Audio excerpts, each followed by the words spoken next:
Salut à tous nos abonnés, j'espère que vous allez bien. Aujourd'hui, nous sommes avec un grand artiste international, Monsieur Didier Awadi. Bonsoir, ça va? Très bien, très très bien. Comment vous allez? Je vais très bien. Le voyage, ça a été comment? Oui, voyage très très bien et très heureux d'être à Bamako, surtout en ce moment. Bienvenue d'abord. Nous avons quelques questions à vous poser. Qu'est-ce qui vous a poussé à accepter l'invitation, vu que ça fait longtemps que vous n'êtes pas venu à Bamako? Donc, qu'est-ce qui vous a poussé à accepter l'invitation de Monsieur Talbi? Ce qui m'a poussé à accepter cette invitation de M. Talbi, c'est la situation politique du Mali. J'ai été outré de voir l'embargo pour moi, contre le peuple malien. Parce que tu vois, quand tu mets un pays sous embargo, ce n'est pas les dirigeants que tu punis, c'est le peuple que tu punis. Et donc, on a un devoir de solidarité panafricaine vis-à-vis du peuple malien.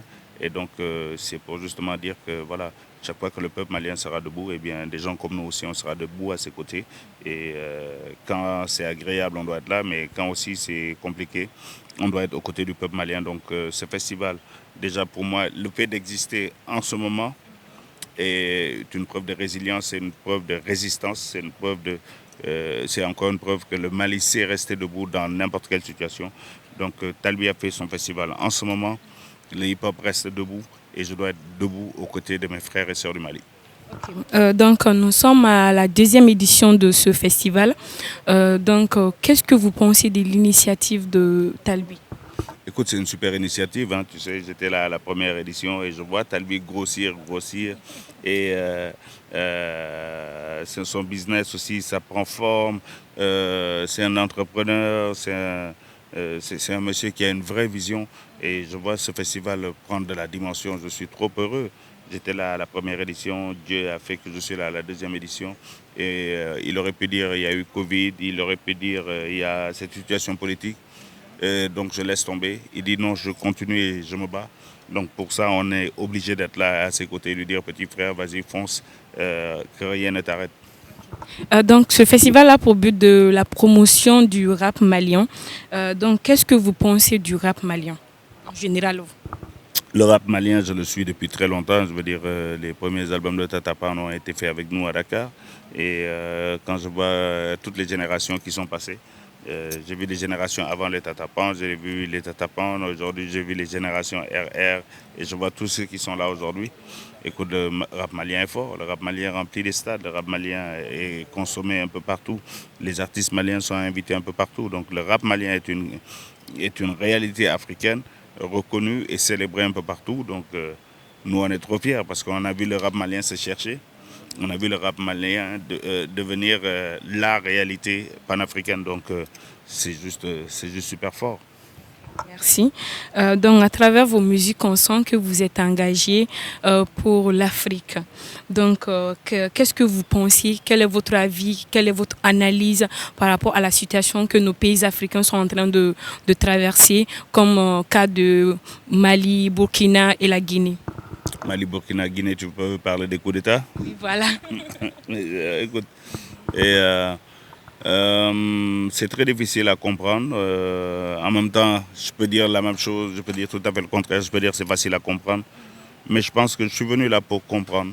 Je suis venu là pour qu'on me dise, qu'on m'explique un peu plus clairement.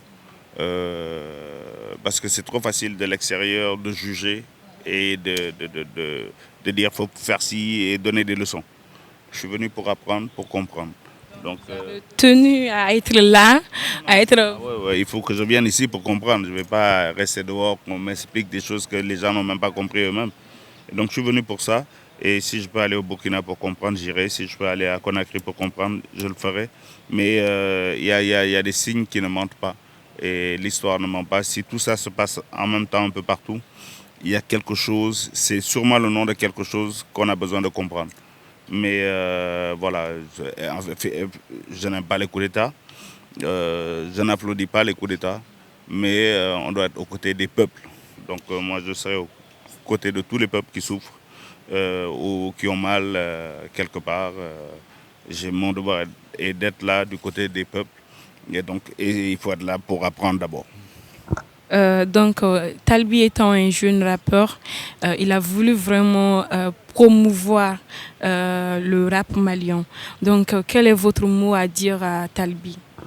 Le mot à Talbi, c'est de continuer, de ne rien changer, de continuer parce que ce qu'il fait, il le fait très bien. Il le fait avec beaucoup de générosité et ça, c'est très important. Parce que voilà, tu as tes concurrents, mais tu invites tout le monde. Tu ouvres ton événement à tout le monde. Ça veut dire que tu as la maturité, tu as du leadership et ça, c'est important. Donc, moi, je suis très fier de Bamako Hip Hop et chaque fois que je pourrai, je serai là aux côtés de Talbi.